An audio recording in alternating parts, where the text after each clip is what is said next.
Let's go now to Emily Pagashnik for the weather news. Emily? Thanks, Morgan. Here in the weather studio this week, we've been taking a look at some crazy weather that's happened down in Kansas earlier this week. Starting off with some tornadoes, about 23 tornadoes were reported in Kansas around the state, and many of them were touching down after sunset. This is a pretty late outbreak of tornadoes that spanned across 3 states in Tornado Alley.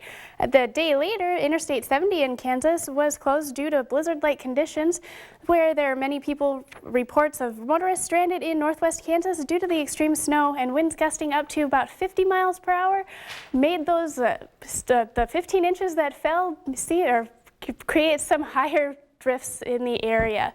And for those of you who like winter, I have some great news for you. Winter is finally on its way.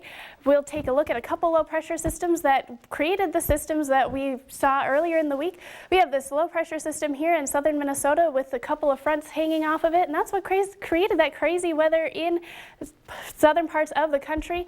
And the second low pressure system here in southern Canada that has this pretty strong cold front behind it with a lot of cold air. As this low pressure system made its way towards the first one, they actually ended up merging together, creating a stronger system with lots of wind around this area of the country. And in North Dakota, I know the wind gusts were so high that it actually tipped over a semi-trailer on the highway. And as we continue to saw this low pressure system make its way up into the northern part of the world, we saw the cold front there elongate down and bring a shot of cold air down to the southern part of the United States. And with that winter weather coming, the roads can get a little bit treacherous, so you want to be careful on and be safe on where you go for the winter season. And not a whole lot of people are as interested in the weather as meteorologists are, but there are some people who are more in tune with it. With winter just around the corner, most people look forward to snow, hot chocolate, or the holidays. But others can expect something else with the cold weather. You'll have a lot of patients that do have arthritis come in and they'll state, geez, you know, the weather must be changing, my knees ache, or the weather must be changing, my neck hurts a little bit more now. This increased arthritic pain from colder weather is unfortunate, since arthritis can be difficult to live with. You're going to have a lot of stiffness and pain in the joints, anywhere from mild pain to severe pain, depends upon the type of arthritis. Galstead says that, in turn, causes stiffness in the joints and then lack of mobility. He says there are ways to counteract the negative effects of weather. What people can do is be aware of the weather, and if it's going to be changing, wear the proper clothing.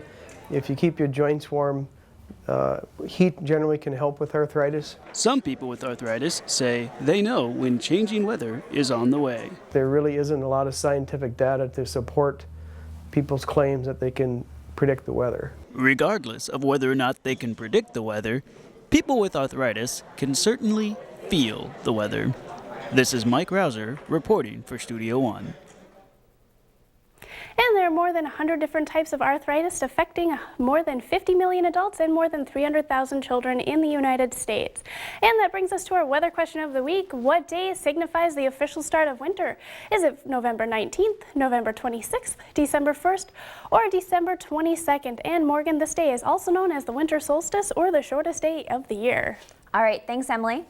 Now, Emily joins us in the studio with a final look at the weather. Emily? As we take a look at our temperatures for the next week, you can actually see where that strong cold front we talked about earlier is going to divide the temperatures across the country, with most of that chilly air staying up in the northwestern part of the United States. Most of the country is going to expect some rain as well, with mainly dry conditions on the eastern coast and up in that northwestern corner where they're expecting chillier conditions. And that brings us back to our weather question of the week. What day signifies the official start of winter? And that is actually December 22nd. Most of the country is going to experience about 9.5 inches